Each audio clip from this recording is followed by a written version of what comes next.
ça sort par le Rwanda. Ces entreprises prennent ça là-bas. Asie, on va transformer, on fait des puces électroniques et tout ça. Ils vendent aux sociétés américaines, canadiennes, tout ça. Ils font beaucoup d'argent. Dans les Haut-Katanga, les Lualaba, les Tanganyika, la même chose. Les Chinois qui étaient là-bas prennent tout ce qu'ils peuvent prendre, sortent, ça va acheter. Les Congolais ne gagnaient rien. Les individus se remplissaient les poches.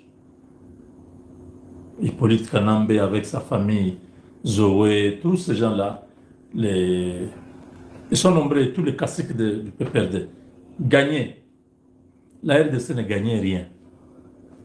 Donc pour eux, cette réalité ne devait pas changer. Ils ont tellement beaucoup d'argent qu'ils se sentent qu'ils peuvent s'imposer. Personne ne peut changer cette situation. Les Congolais n'ont pas le droit de bénéficier de l'air minéré. C'est de l'insulte. Ces gens se moquaient de nous. C'est des gens qui ne peuvent même pas un seul jour penser rentrer au Congo.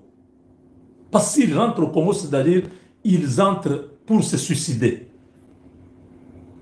Vous comprenez?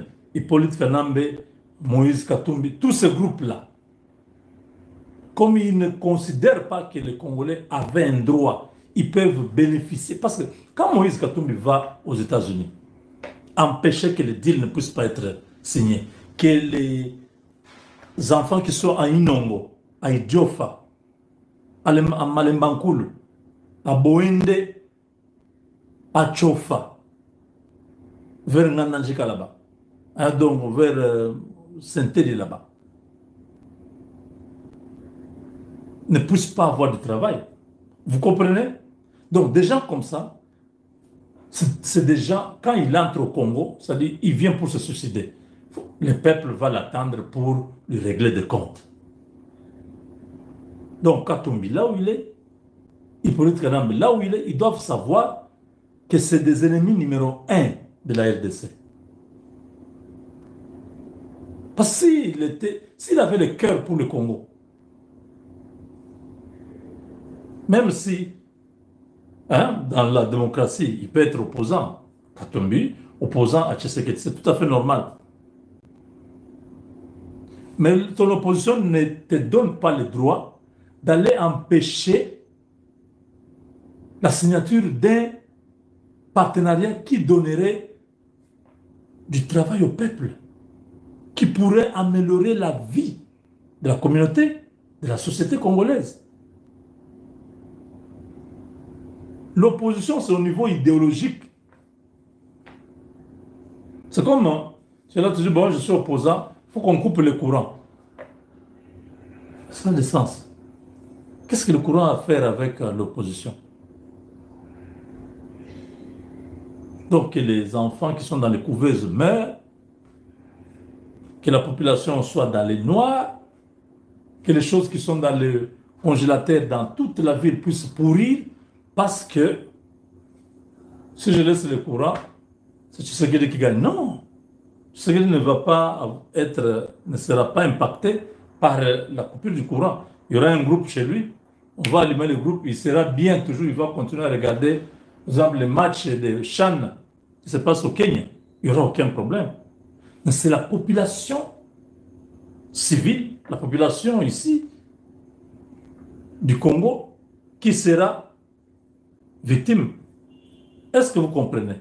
Donc il y a des choses, quand vous voyez que ça touche au peuple, c'est non, non, laissez. Même aux États-Unis, vous voyez le deal avec la RDC, les démocrates, ce n'est pas des petits démocrates que les Katumbi et les Hippolyte Kanambe ont recruté là pour les défendre. Non, ça c'est rien. Il y a les démocrates qui ont compris, c'est-à-dire que ce soit républicain ou démocrate, ça c'est un deal pour le bien de la RDC. Ils ne peuvent pas refuser ça. Comment Moïse Katumbi va là-bas, il fait tout. Il dit il n'y a pas de gisement, l'État congolais n'a plus de minéraux. Tout a été déjà vendu, tout. vous perdez votre temps, il n'y a rien là-bas. Pour les décourager à venir. Ils ont tout fait. Alors, des gens comme ça ne peuvent plus rentrer au Congo. Qu'ils vivent de l'argent qu'ils ont déjà gagné à l'extérieur. S'ils ont des sociétés qui sont encore sous couvert d'autres personnes, ils peuvent continuer à gagner l'argent. Mais dès que l'ANER, tout le service des renseignements, tombe sur ce genre de sociétés, on met la main, c'est fini. Les 600 titres miniers, déjà, on a récupéré par la RDC. Donc, progressivement, on va asphyxier, on va bloquer tout. Vous allez commencer à vivre avec l'argent que vous avez à l'extérieur, là. L'argent qui est resté au Congo, c'est plus votre argent. Donc, ces groupes-là, parce qu'ils ont fait 18 ans, ils se sont enrichis, ils ont vu les miels. Parce qu'on vous dit, vous êtes assis comme ça, on vous dit non, Excellence, vous avez 10 millions dans votre compte. Ah, c'est vrai, aujourd'hui, oui, oui. Il y a eu 2000 camions qui sont sortis. Sur chaque camion, on a prélevé 300 000 ou 200 000, 200 000. Et vous avez 10 millions. Comme ça. C'est comme ça que ces gens-là faisaient l'argent. Ils ont des milliards. Quand on dit des milliards, Hippolyte Kanambe a des milliards, sa famille, ils sont tous milliardaires. On nous a menti que c'est... On ne peut pas mentir. On pensait que c'est Dangote qui était le premier milliardaire africain. On a dit que c'est Hippolyte Kanambe. Et ça, l'État congolais est au courant qu'Hippolyte Kanambe a 36 milliards de dollars. Il faut que cet argent-là, par notre alliance avec la RDC, nous puissions récupérer ça. Et moi, c'est l'enfant de qui? Même si c'était vrai, admettons qu'il soit l'enfant de Musée Laurent Désiré Kabila. C'est autant qu'il a ce droit-là de prendre beaucoup d'argent comme ça de la République. Les enfants de Lumumba ont quoi en RDC? Les enfants de Kassavubu ont quoi en RDC? Les enfants de Mobutu ont quoi en RDC? Pour que les enfants de Laurent Désiré Kabila puissent avoir des milliards à ce niveau-là. Mais l'ironie du sort, il n'est même pas l'enfant de Laurent Désiré Kabila. Une raison de plus pour que l'État congolais puisse intenter un procès au niveau international, parce qu'au Congo, on va le condamner et tout ça, même sa nationalité, on va retirer. Mais au niveau international, il faut que le gouvernement congolais puisse intenter un procès, que ce monsieur-là, partout où il vivra, qu'on puisse lui arracher tout ce qu'il a. Dans leur haine, dans leur obstination, dans leur entêtement, obstination, les gens ne vont pas comprendre, quelques-uns, mais beaucoup qui nous suivent n'ont pas le même niveau. Obstination veut dire entêtement. Quelqu'un qui s'entête, c'est quelqu'un qui s'obstine. Il s'accroche à quelque chose. Donc, ils se sont entêtés dans cette entreprise diabolique que j'appelle satanabolique. Satanabolique, pourquoi? Parce qu'un pays comme la RDC qui vous a tout donné, parce que Félix Tshisekedi est président, parce que vos plans de l'assassiner, de les tuer, de les renverser ont échoué, il faut maintenant dire, bon, on doit empêcher que le deal là soit signé. Vous sillonnez comme des... Comme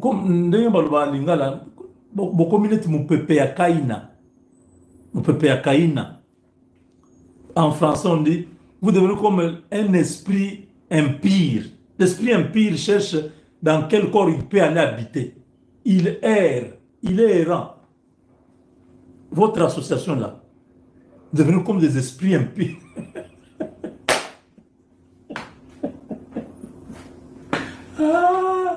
Non, non. Nous, wa diable, cherchant où aller s'habiter. Mais Jésus, il y a eu les démons qui ont dit à Jésus. Mais un consulte précisément dans Goma. Et puis moi, na Museveni dit que ce qui va ouvrir, qui sangani sera renversé entre ses mains. Mbote na bino bana mboka bisika nyos bozali bino bozali ba internautes o bolanda kabiso à tout moment biso tozali ba communicateur na République démocratique du Congo to ya katango nyos liboso na bino pona ko yebisa na bino ba actualité o eza koleka précisément na kati ya République démocratique du Congo RDC.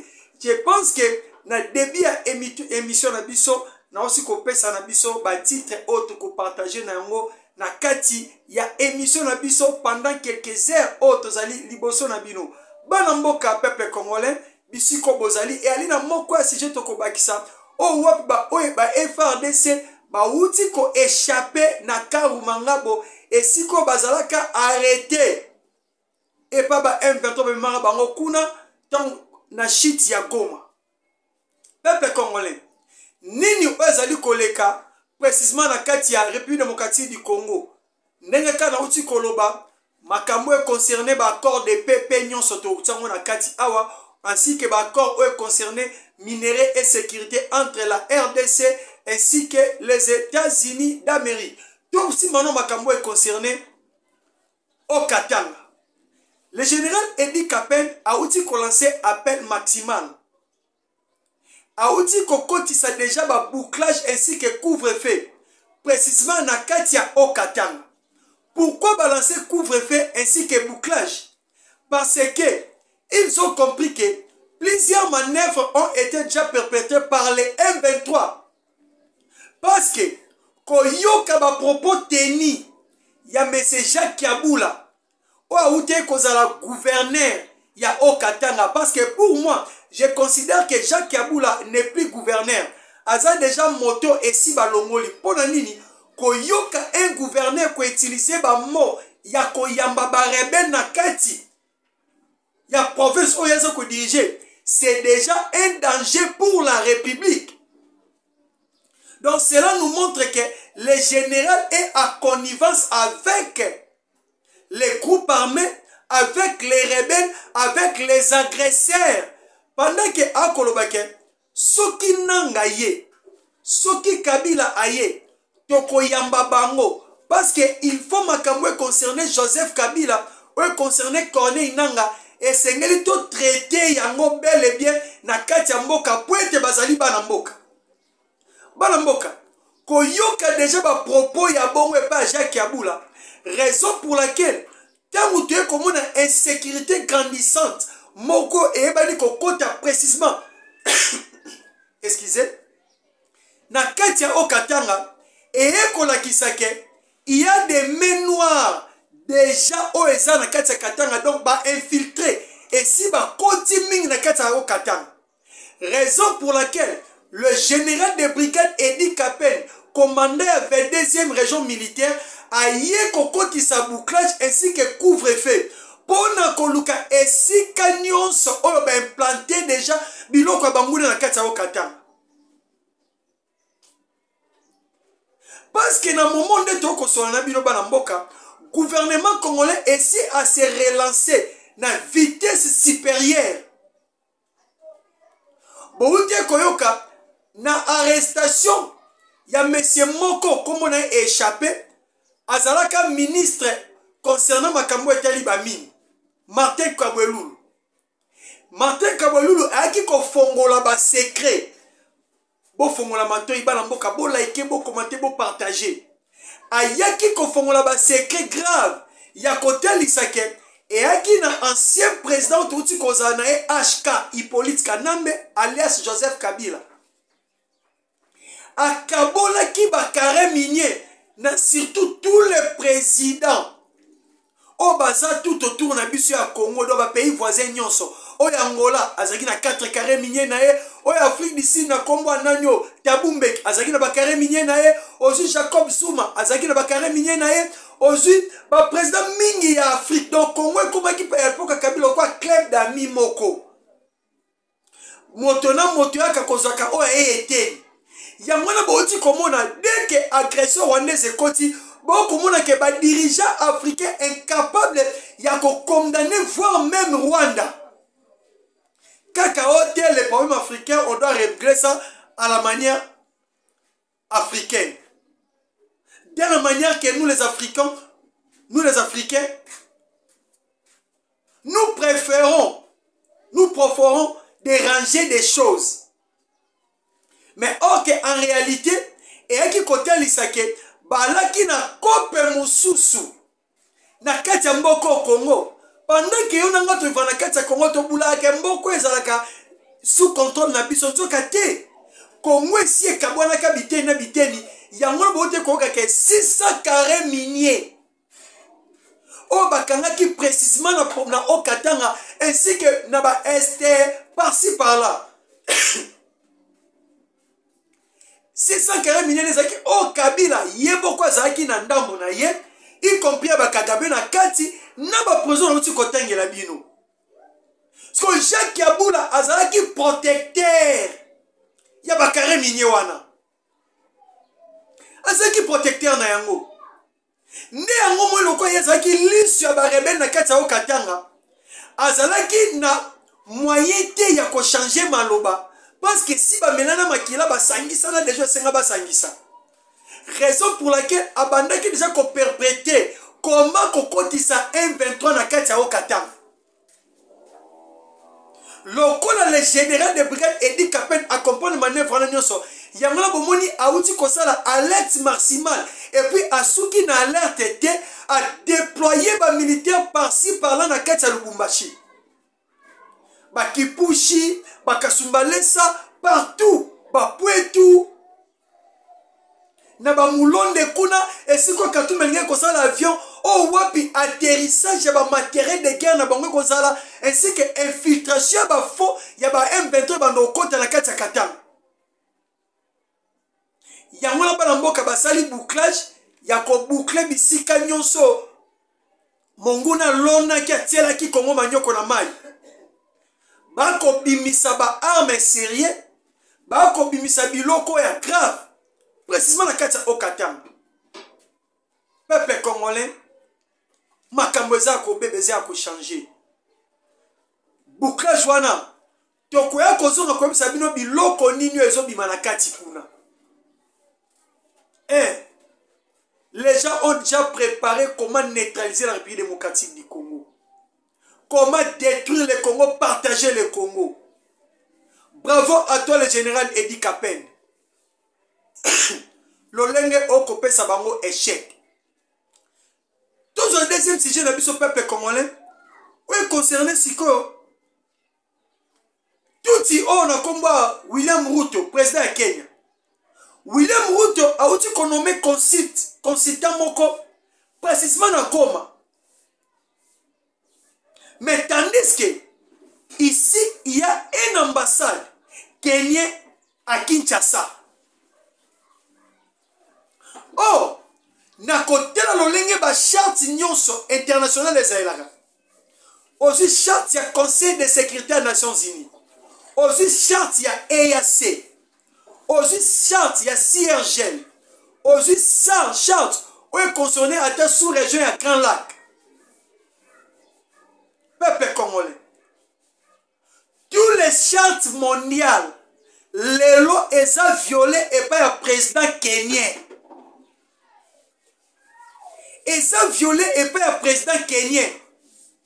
Parce que comme Oyali a qui da consultant na ye, eza zone oyo eza contrôlé précisément et pas y a ba rebelle et pas y a agresseur. Donc pendant qu'il y a ce qu'on nomme consultant, cela veut dire pour le président kenyan à considérer que Goma peut être un capital ou un pays entier en part de la République démocratique du Congo. Comment on a l'olenge ya uti konomé? Eza kolakisa insulte moko grandissante et grave et une provocation à travers la République démocratique du Congo. William Ruto Oyo, pendant que Biso ba Congomani, les communicateurs de la République ont lancé alerte. Et pas ba Sénégalais. Ya kolobana bango ke soki bomeki ko yamba réunion ya opposition na biso opposition armée congolais. O ba ko bongisa comment ba détruire, ba déstabiliser RDC. Tous les Sénégalais ici au Congo, toko benga na bango partout bazali. Tout le monde Sénégal a bangi. A refusé réunion wana. Si ko wuto na Kenya yenda ningi ko yamba bango. Mais ko yamba bango par rapport à quoi? Ba sololi déjà na Joseph Kabila bala mboka boyoka. Ba sololi déjà na Joseph Kabila. Joseph Kabila a décaissé par ba Kenyan 10 millions de dollars. Pona koyamba bo opposant nyonso ba ko sala plan comment entamer des guerres ici en République démocratique du Congo. Alors, peuple congolais,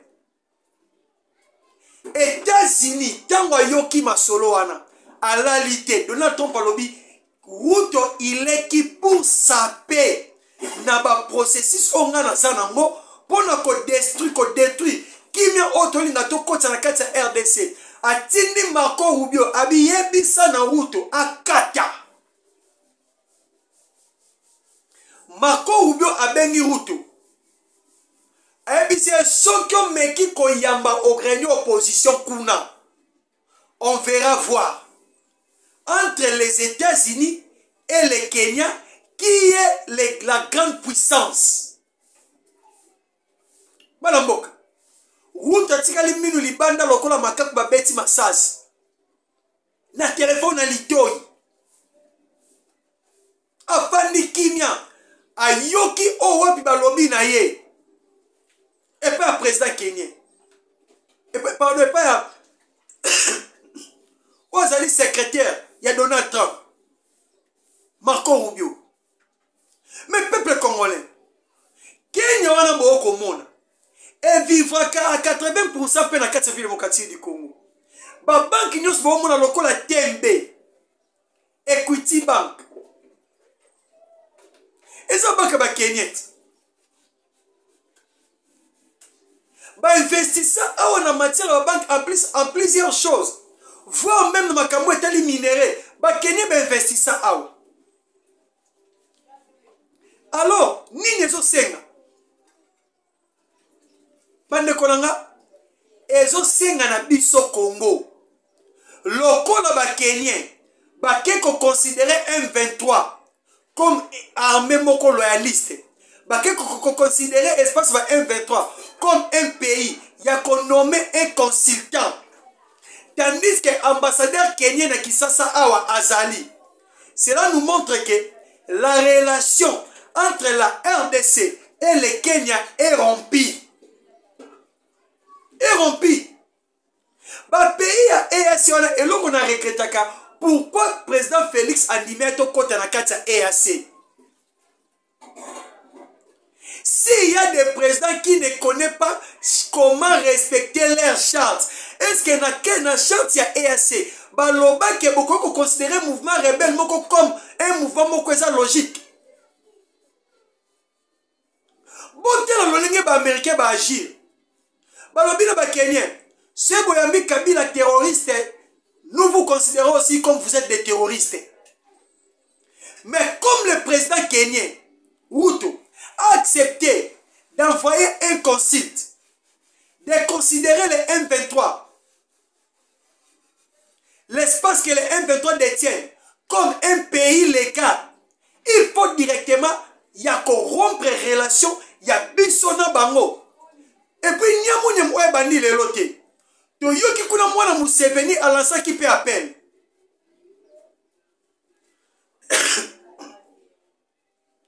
Mwana Museveni alansa ki pe appel. Ya koloba ke ceux qui va réussir koza Uvira ba okwe s'appelle Kisangani. Et plus loin encore, côté la relation ya Kenya, côté la relation ya Uganda na biso, en réalité to voilé ba fasté. Il n'y a aucune relation entre le Kenya et la RDC, entre l'Ouganda et la RDC. Pourquoi? Oya Kenya na uti koloba yango awa. Kotelisa elongyo bango bateli sibiso ezo ko rassurer biso te que toi en bonne relation na bango. Mais deuxièmement, pour na oyo concerné banane ba Ougandais bazala batu ya liboso ya ko considérer M23 à part ko kotisa bango na kati ya frontière ya Bunagana.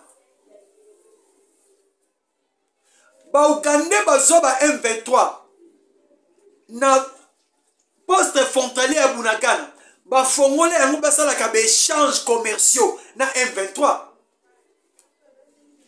Bon, réfléchissons un peu dans le calme. Ce qui te voit minérer, oh le ministre expérimenté Mouzito Pakabombi a déclaré que tous les minéraux comme Makuna, na Ubaya, na Ruchuru et Okenanzela Rwanda, ils ont minéré déclaré comme le minerai rouge. Alors, dès que l'Ouganda avait compris que Nanzela Rwanda ce minerai, ils ont déclaré zone rouge. Va préférer qui na bango kofongola nzela ya Uganda de façon que ceux qui balekisa na Uganda est comme nzela ya Kenya et kembala moko France to Luxembourg. J'ai oba na CC yango wana. Mais leur manœuvre, nous avions déjà compris. Ce que nous pouvons faire, président de la République, Fachi Beton, il faut rompre toutes les relations na bato baza clair tenabiso, tels que l'Ouganda, le Kenya, Soudan d'ici. Donc quand tu as une relation na bango, parce que bango ne bazo ko renforcer M23. Gloire à Dieu aujourd'hui. Les FARDC ont bazaki a ko kangama et pas ba M23 précisément. Na Karu Mangabo. Parce que côté na Karu Mangabo ndengeni. Excusez. Le 26, le 27 janvier.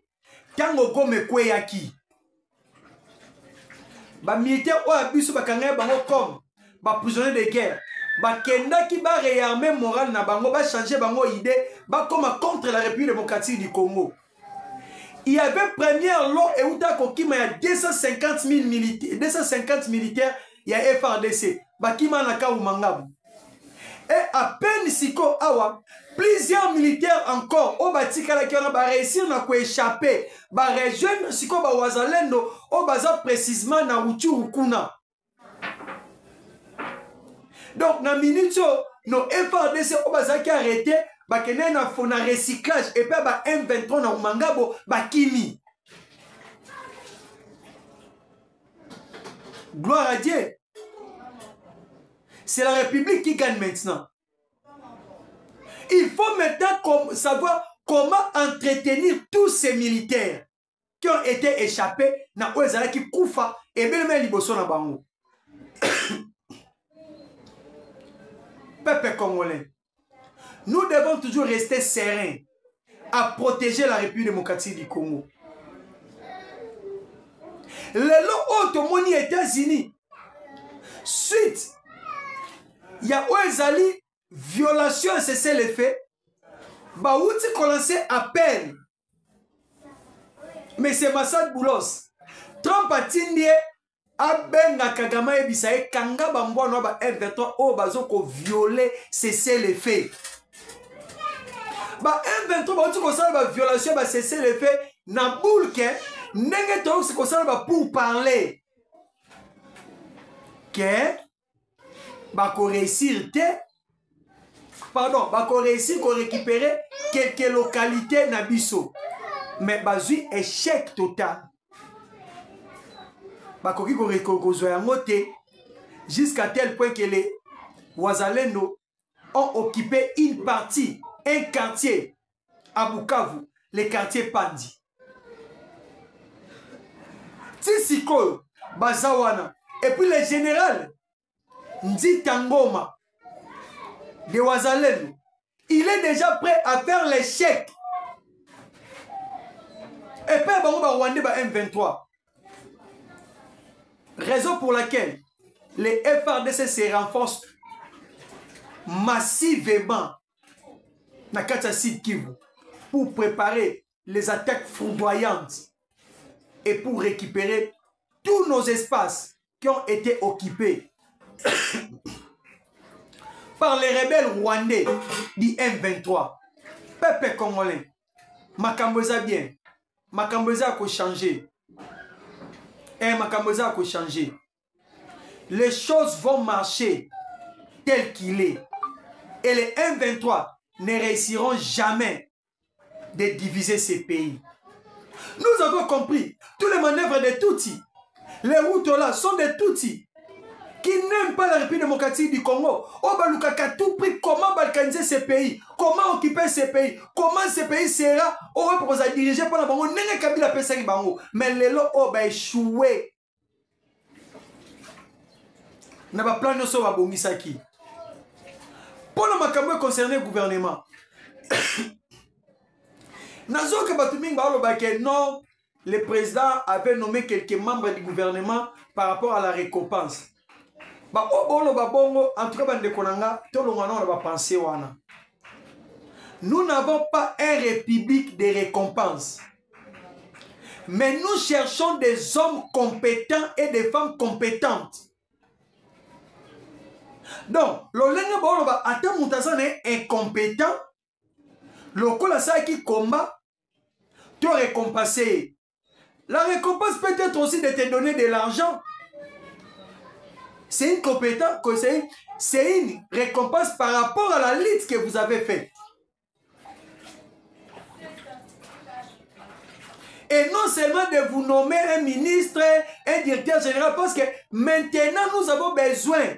Il y a bateau qui lever des défis au sein de la République démocratique du Congo.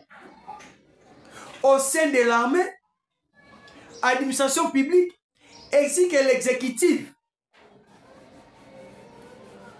Vous qui êtes des ministres, j'ai entendu le président avait dit que le ministre va nommer Sikoyo, le ministre Oyo, précisément qu'on changer d'ordre, pour travailler. Oui, parler c'est bien. Mais tata mokonzekolo, tout le monde a yango na action. Yango, pour la construction de cette mission, ce que nous avons na bino. Bomoni gouverneur a okatanga o ba bengane Kiabula. Kiabula wana. Azonga te. Papa Jacques